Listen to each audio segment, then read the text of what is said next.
Mentiras, de Madeleine Murguía, narrado por Al Somil. Hace días que no hablaba con nadie, días que ha pasado en la más violenta de las soledades. Ha decidido no confiar en quien le pasa por un lado, no mirar a quienes le observan pendientes de sus pasos. Ha tomado la severa decisión de huir hacia el silencio, creyendo simplemente en sus pensamientos. Siempre había sido solitario, pero jamás rompió los vínculos con el mundo hasta esta última semana, donde recién cumplió los 50 años, aunque le parecía que su vida no tenía por qué contar más días y debía vivirlos así, temeroso de las palabras ajenas, de los gestos falsos y las malintencionadas muestras de cariño. Antes de que todo pasara, era un hombre alegre, atento y bastante efusivo en sus muestras de afecto hacia sus conocidos. Nunca le vieron triste ni enojado. Nunca pensaron en que aquel día de invierno, ese hombre que pensaron conocer, perdería algo más que a su esposa. Una mañana que parecía tranquila y sin novedades, salió como siempre a dar una caminata. Tomó la ruta más larga con el presentimiento de que valía la pena disfrutar al máximo de aquellos minutos. No se preguntó por qué, pero sintió la necesidad de alargar lo más posible su estadía en aquel bosque que recorría desde que era un niño. Su esposa se había quedado en casa preparando el café que más tarde beberían juntos, mientras charlaban de trivialidades y planes futuros que casi nunca se concretaban. Eran una pareja promedio. Nada extraordinario había sobre ellos, pero compartían un amor tan grande que más de una ocasión fueron puestos como ejemplo de lo que es un matrimonio feliz. Casi 25 años juntos y con un hijo universitario que les admiraba profundamente, se podría decir que no podían pedir más aunque no tuvieran todo. Él era arquitecto y trabajaba en una firma que dirigía junto a su hermano menor con bastante éxito. Y ella, casi desde que se casaron, se dedicó al hogar, acuerdo que no tuvieron necesidad de discutir, ya que ella decidió dedicarse a su familia a pesar de que él jamás le impidió ejercer su carrera de psicóloga. Hace casi ya 3 años que ella había vuelto a trabajar en su consultorio.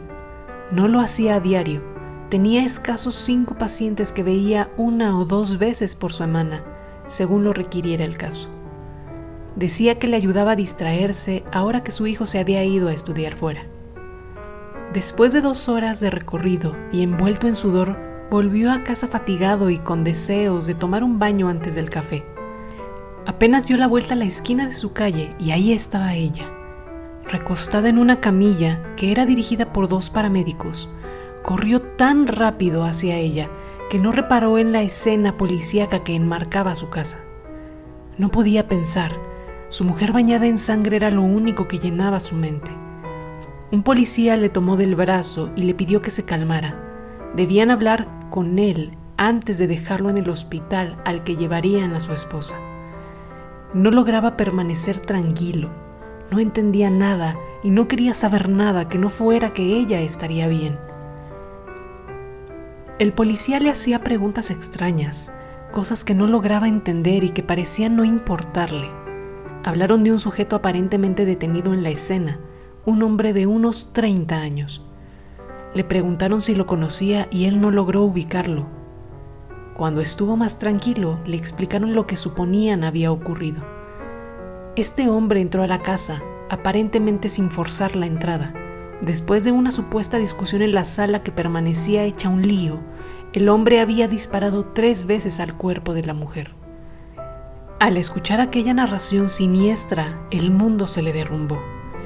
Todo cayó con la más severa fuerza sobre sus hombros y su cuerpo se desvaneció en el suelo cerca de la sangre de ella.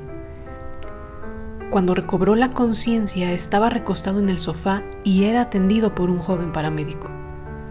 Abruptamente, se abrió paso hacia el policía y le exigió que resolviera todo y que lo llevara con su esposa. El policía asintió y mientras lo acompañaba al auto le mencionó que tenían ya la declaración del sujeto detenido. Decía ser paciente de su mujer y además su amante desde hacía ya 2 años. Decía estar enamorado y que ella le correspondía.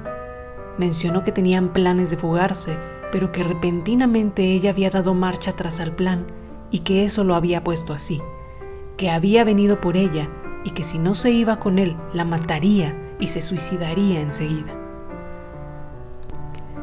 Su plan falló. No logró suicidarse, aunque tenía una grave herida en el tórax, y ella aún vivía, pero luchaba en una batalla nada prometedora. No podía creerlo. Cada palabra escuchada le hacía un vacío en el alma. Era como si de a poco le fuera arrebatada su vida y todos esos años de complicidad, de amor. Las lágrimas se le escaparon de los ojos sin reservas. El corazón transformado en pedazos de vidrio punzante le dolía como nunca nada le había dolido antes. Se sentía hecho pedazos, roto hasta la más mínima parte de su ser y de su vida. Su mujer quizás no sobreviviría, pero ya no le importaba. Tenía una latente furia que le abrazaba desde dentro como fuego quemando en su interior. Quería salir corriendo hacia la nada, hacia el vacío. Quería desaparecer para no sentir más la sangre hervir por sus venas. No podía más. ¿Quién era ella?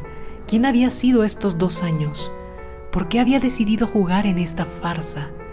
Una y otra vez se preguntaba, ¿por qué le había hecho esto? Nunca pudo contestarse. Tampoco tuvo oportunidad de cuestionarla a ella. Murió 2 días después tras una dolorosa estadía en terapia intensiva donde nunca se atrevió a visitarla. No podía verla porque no sabía de qué podría ser capaz. El amante asesino murió un día antes que ella. Así se completaba su destino. Así se irían juntos como lo planearon durante las sesiones que maquillaban de terapia. Así terminaban el engaño y las mentiras. Así también terminaba la historia de su matrimonio y el hombre que era, el que fue a su lado y que creía en ella. Así murió en vida para siempre, o hasta que la muerte lo rescate.